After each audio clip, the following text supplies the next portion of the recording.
Bonjour à toutes et à tous, nous sommes aux Internationaux 2020 de Cannes de Combat à Hermont et en compagnie de Martial. Bonjour, et ça va directement partir dans la première reprise. Nous avons en rouge Chris Sylvestre de Pessac, le SPUC. Tout en rouge d'ailleurs. Tout en rouge contre Kevin Collin du TUC en tenue verte mais en coiffe bleue.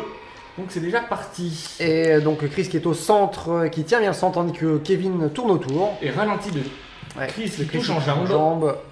Bien vu sur le déplacement de Kevin. Et la parade riposte de Kevin qui est bien absorbée par Chris. Chris qui tente la parade plus esquive, mais Kevin qui vient trouver la jambe avant de Chris sur un petit ralenti pendant l'esquive de Chris. Alors c'est deux tireurs qui sont assez vifs. On voit bien ça sur cet échange de parade riposte et ce qui se termine par une esquive de Chris. Mais par contre, les deux, l'un est un vieux de la vieille, c'est Kevin, qu'on voit enchaîner, qui est touché en jambe. Chris qui ralentit lead de la rupture, même je pense que c'était la rupture, et anti-jeu signalé de la part de l'arbitre que nous n'avons pas présenté, Aurélien Prudhomme-Davini. Et donc Kevin qui est un vieux de la vieille face à Chris qui est beaucoup plus récent dans la compétition. Tente de traverser de la part de Kevin, on passe pas. Chris qui tente un enchaînement rapide. Attention aux zones de touche. Elle était un peu au-dessus sur sa fente. Au-dessus de la parade sur le bras, sur l'avant-bras. Chris qui reprend le centre, Kevin qui tourne autour. Les deux semblent avoir trouvé une place qui leur convient. Kevin qui continue à tourner tout doucement autour de Chris sans être vraiment embêté. Il n'y a pas vraiment de pression. Chris prend juste le centre. Et Kevin qui lance un enchaînement, mais qui est bien pareil esquivé par Chris. Pareil, Chris qui reprend sa distance et qui n'est pas touché. Kevin fait un peu de jeu intermédiaire, là où Chris attend un peu plus. Il semble faire des feintes, mais elles ne sont pas très marquées. Donc ça n'a pas de réaction. La jambe avant qui touche. Pas de réaction de la part de Kevin pendant le jeu intermédiaire. Kevin qui enchaîne avec des latéraux, beaucoup de latéraux. Peut-être que ça manque un peu de descente en fente, j'ai l'impression qu'il est encore un peu haut, Chris, sur ses fentes. Kevin qui reprend la main, parade riposte, mais c'est esquivé, reprise de main en face, qui est esquivé à son tour. Kevin qui recule jusqu'au bord de l'air qui est une fin de première reprise. Première reprise d'observation avec quelques actions. Des actions qui sont menées des deux côtés, des actions coup de poing. Ouais, des actions coup de poing, voilà, exactement. Des attaques éclairs. Et puis après, hop, on s'arrête, on se tourne un petit peu autour. Ouais, avec un jeu de parade plus esquive des deux côtés. Alors rarement en même temps, c'est souvent parade plus esquive, c'est-à-dire que les attaques en jambes sont esquivées, les attaques en tête sont parées. Et les deux sont assez mobiles de ces deux points de vue-là, avec un Kevin qui tourne autour, qui a l'air beaucoup plus à l'aise en périphérie, et un Chris qui est au contraire beaucoup plus à l'aise au centre. Et les deux ne cherchent pas spécialement à prendre la place de l'autre. On a vu quelques petites erreurs de zone de touche, on tapait un peu haut, un peu sur les bras. Dans l'enthousiasme des enchaînements, dans la recherche de vitesse.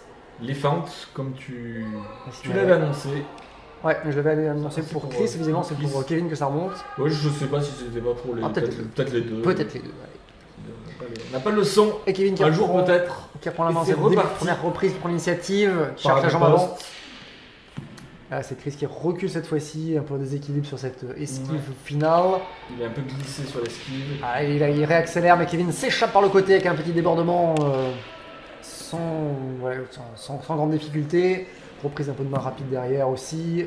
Kevin qui joue pas mal sur la vitesse, sur le rythme. On le voit accélérer puis ralentir pour surprendre Chris. Chris qui reste un peu plus à la même vitesse, mais qui cherche la jambe avant de Kevin. Bon, pour l'instant, il n'y a pas. Voilà, ça s'annule un petit peu, les défenses qui prennent le pas. Tentative de haut-bas, fin d'intention de la part de Kevin qui ne passe pas. Kevin qui avance en arrière avec un enlevé de la part de Kevin. Kevin pense, j'ai l'impression, à attaquer beaucoup, avancer beaucoup quand il attaque et reculer quand il défend. Et Chris un peu moins. Donc Chris qui a repris le sens une nouvelle fois, Chris qui avance puis qui reste à distance. En fait, lui il reprend pas sa distance, il laisse Kevin. Tentative de traverser de Kevin, mais la touche était mal visée. Elle touchait le bras de Chris. Traverser encore une jambe. Il vient de chercher la jambe. Alors je sais pas si ça touche, mais ça aurait très bien pu passer. Ça aurait pu passer à côté de la parade de Chris. Chris qui commence à continuer à pousser, mais Kevin qui ne se laisse pas impressionner, qui reste en bordure, qui tourne en périphérie. On a vu Chris qui a essayé de lui couper la route, de repasser sur la main droite pour essayer de l'empêcher de continuer sa course. De le cadrer vraiment par des postes de Chris. Attention au problème d'armée, de développer. Gare à la gestuelle, donc à la technique, quand ils font des accélérations, notamment sur les enchaînements, ils cherchent à aller plus vite. Là, on voit Chris qui met la pression. Mais Kevin qui se laisse pas du tout impressionner. La défense de Kevin est bonne. Pour l'instant, il tient la parade riposte qui touche en tête et en jambe. Et il reprend, il retouche. Chris qui est débordé. Chris qui est débordé, il faut qu'il ressorte. Attention au développé et les armées. Ça doit aller trop vite. Ouais. Mais néanmoins, là, dans l'enchaînement, les deux premiers étaient plutôt très bien. Donc, on recherche un peu le ralenti. Les deux tireurs qui se jaugent. Encore une fois, Chris au centre. Chris au centre et Kevin en périphérie. Kevin qui s'esquive. Kevin qui s'échappe toujours dans le même sens. C'est vrai. Il tourne toujours sur sa jambe arrière, sur sa jambe gauche. Toujours dans le sens horaire. Deuxième reprise, un peu plus engagée, avec un petit avantage là pour Kevin qui a placé un bel enchaînement. Il a réussi à déborder Chris et il a réussi à enchaîner 2-3 touches, tête-jambe.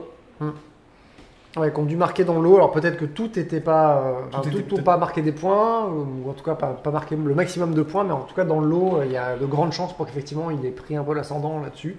En tout cas l'ascendant sur Chris qui s'est fait déborder à ce moment-là, et l'ascendant dans l'assaut aussi. Chris a essayé de vraiment fixer à un moment, de fixer Kevin en l'empêchant de tourner, mais il s'en est descendu, il accélère un tout petit peu, hop, et c'est sorti, il continue sa rotation tranquille autour de l'air. Il faudrait peut-être que Kevin justement y arrive à le coincer, à le forcer en changeant de main, à l'empêcher de faire ses rotations, voir qu'est-ce qui se passe s'il force Kevin à tourner dans l'autre sens. Ouais, parce qu'il a plutôt bien réussi à le coincer, enfin il a réussi à avancer, mais sans réussir à faire sortir Kevin. Kevin est à l'aise en périphérie. Là c'est reparti, Kevin qui déborde sur le côté, toujours dans le sens horaire. Voilà. Chris qui tente des nouvelles choses. Voilà, tente des vol. On a vu une attaque en jambe en fente arrière aussi juste avant. Parce que peut-être que les déplacements ils sont moins faciles dans l'autre sens, côté justement forcer le côté ouvert. Et encore donc Chris qui cherche à jouer sur les distances, c'est-à-dire qu'il se rapproche beaucoup et il va chercher la jambe avant en faisant une fente arrière. Je pense qu'il y avait une petite rupture annoncée par l'arbitre. Ouais, parce qu'il a tendance à ralentir, donc à s'arrêter, mais là Kevin qui touche en jambe avant, sur le changement de garde de Chris qui n'était pas prêt. Chris qui déséquilibre vers l'avant mais se récupère. Pas de problème du côté de Kevin pour tout parer. De nouvelles observations, l'un au centre, Chris au centre, Kevin au périphérie. Toujours Chris au centre, attention aux anti-jeux. Même si il n'a pas fait d'action offensive, il aurait peut-être dû là-dessus faire une action offensive juste pour justement ne pas être sanctionné. Et Kevin qui reprend la main, donc là les rôles sont inversés, peut-être que Kevin a tenté quelque chose, mais non, Kevin recule. Ouais, tout de suite on retrouve son... chacun retrouve sa place. Voilà, ça on a dit que Kevin a tenté quelque chose, et puis finalement non, on va revenir dans ce qu'on sait faire.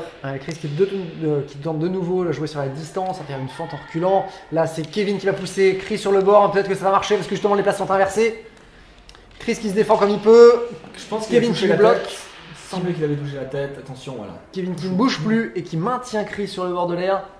Attention aux cibles, quand il y a la pression qui monte, ne pas céder à l'envie de diminuer la technique. Chris qui essaie de sortir, mais Kevin qui le bloque, qui enchaîne, qui touche tête-jambe dans l'enchaînement. Peut-être que la pression, justement, d'avoir été au bord, est trop forte pour Chris. Il ne sait pas quoi faire, le changement de garde offensif n'est pas bon, il part du mauvais côté. Et il se fait toucher. Les places sont touché jambe avant. Tentative de feinte avant, feinte arrière pour. Il cherche encore sur des jeux sur la distance, mais peut-être qu'il va pas assez vite pour surprendre Kevin. Qui tourne à la limite de l'air, à toujours au fort. Je pense que Chris se dit je vais peut-être pouvoir le pousser, mais Kevin qui s'échappe encore sur le côté, pas assez bien cadré. Il ne sera pas arrivé, Chris a cadré Kevin. Non, et là Kevin qui au contraire remet un enchaînement, réenchaîne et cherche à surprendre Chris qui est encore un peu en déséquilibre. De la troisième reprise, fin de cet assaut. Donc Kevin qui a pris, je pense, vraiment l'ascendant sur ces trois gros enchaînements dans lesquels il a surpris Chris, des grosses accélérations. Le reste du temps, beaucoup de parades, quelques touches par-ci par-là, notamment des petites touches en jambes. Mais sur ces enchaînements où Chris s'est fait dépasser, ça marche, ça a scoré, payé, ça a marqué. Parce que là où Chris a cherché à déstabiliser Kevin, il n'a pas trop réussi. En revanche, quand Kevin a pris Chris de vitesse, on l'a vu, Chris était beaucoup plus en difficulté pour parer ou esquiver.